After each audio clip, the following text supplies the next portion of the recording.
Hello everybody.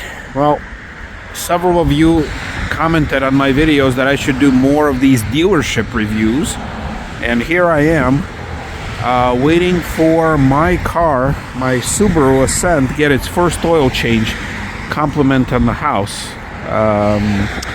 And I just decided to walk the lot. I mean, now the dealership is fully open, and this is a weird complex here. We got Subaru on one side, and then we have the Dodge, Ram, Jeep, whatever on the other end. And the reason why it's weird, because I mean, I'm not trying to suggest that they're competing with each other, but I've never seen this collaboration before, and I'm pretty sure they're the same owners because they have some of their promotional materials. They are the same from both. And looks like they are hiring detailers. So I decided to just walk the lot while my car is being serviced. It hit its first like 3,500 miles or so, and I get 2 free oil changes on the house. So here we are, just walking the lot, just seeing what's out there, kind of what is it, and doing it while the dealership is open. Now it's a small enough dealership where I shouldn't be hassled too much. And it's also, I am a customer, so, and I'm doing this while it's open, so hopefully no security is going to approach me. And if they do, at least I have an excuse to be here. I am a paying customer, but in this case, I'm just getting a free oil change. So it was included in the price. Oh, looks like they're hiring across the board. So let's look at some of the cars that I'm interested in. And it's weird to say, this is interesting right here. It's a Pacifica, but it looks like it's a fully decked out Pacifica. It's locked. This dealership, you got to give credit to this dealership. Every freaking car that I walk the lot, it's locked. So the best I can do is peer through the window. I mean, they're on the spot, like every car. I'm yet to find one that is not, except for the inside. So this Pacifica, it's a limited. So it's a fully loaded one. And you know what? I have a soft spot for these Pacificas because I think the interior on these is probably the best out of all minivans. I mean, I love this type of a steering wheel. And like these seats, like everything, like this thick steering wheel with two-tone. I mean, I was seriously considering a minivan instead of the Ascent. But I'll be honest with you, this is a rare case where the wife was against the minivan and I was kind of, for it. So they got some Siennas here, Sienna, I should say, 2021, and this one's 2021 too. You see like how they have all the brands in one spot, so it's definitely a one-owner shop. But it looks like they don't have pricing anymore on any of the cars, so they say scan here. But like compared to the compared to the Pacifica, to me like the Sienna just looks very bland. Oh, you could kind of see me in the reflection. Yeah, so I was kind of interested in the minivan. You do have the most space in a minivan, but at the same time, the wife didn't want it, so we ended up with an Ascent. And I'm not saying I have any regrets or anything, but just kind of interesting how usually it's the other way around. So just walking around. I did see a couple interesting things right here. And once again, the fact that this is a Chrysler Subaru conglomerate here. A bunch of Subarus, but you know what? Subarus are boring. I'll be honest with you. I drive a Subaru, and even I'm bored sometimes, even though they're nice cars. Look at this. Look at this right here. 2010 Avalon. For some reason, very fogged up. Like, I don't know, like what the heck happened? You see, I can't even show you the interior. All I can tell you is that it looks like a pretty base model. Let's see. Toyota Avalon XL. Yes, it's a very base model. I think it probably even has cloth seats. Yeah, it has cloth seats. Now, you guys probably cannot see much of it. And I don't know, why is it all like that? Unless the defrost doesn't work. You see that? You see how it's kind of defrosting on top and not on and very little on the bottom? This is exactly how I was driving with my Lincoln Town Car. And I'm kind of talking louder because I have a road like right here. You see that? That's probably what happened. Joey T, 2010 Toyota Avalon, tan. I don't know how many miles. Yeah, and on this one, they don't have anything. So, I mean, I miss cars like this. Now, obviously not this one in particular. Look, Headlights are kind of busted. It's a base model. It probably has a ton of miles. But I mean, I would love to have cars like this. But the one next to it right here, 2017 Chrysler 300 Platinum. So this, from what I remember at least, and you see it's got a Hemi. Even though I have a thing about that this thing was probably put on aftermarket. I don't remember 300s ever having a Hemi badge on them. See, they're kind of side by side. So this used to be the most fully loaded 300. I remember that. Look, it's got the wood interior. Oh, it's got that steering wheel also from the Pacifica. And look right here, it's got the cross-stitched. I mean, whatever you guys can see, of course, on the leather. It doesn't say anything platinum here, but it's an all-wheel drive 300C, nice wheels. Yeah, I see, but it's all locked. I would love to go in there and just start filming.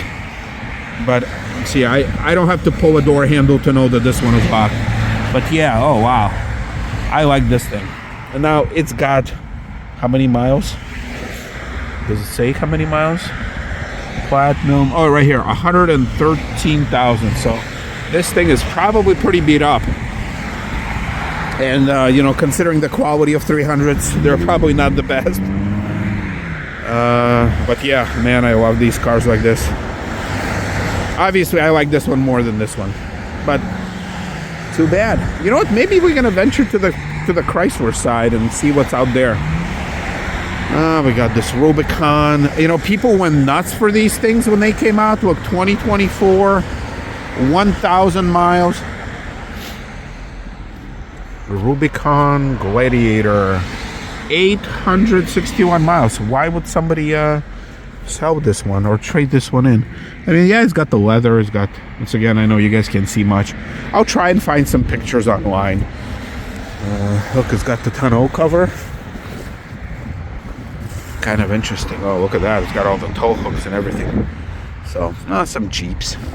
I did look at a Jeep Cherokee L before settling on the Ascent. And, I mean, the look's kind of nice. Oh, this is a limited L with 25,000 miles. Once again, you guys can't see much. I mean, the interior, I think, is nicer on a Jeep than the Ascent. And it looks kind of nice, too. But at the same time, I think the quality, there's just something about the Chrysler quality that I just don't trust. And the fact that I think they might be going bankrupt. Like that whole... oh, God, I forgot the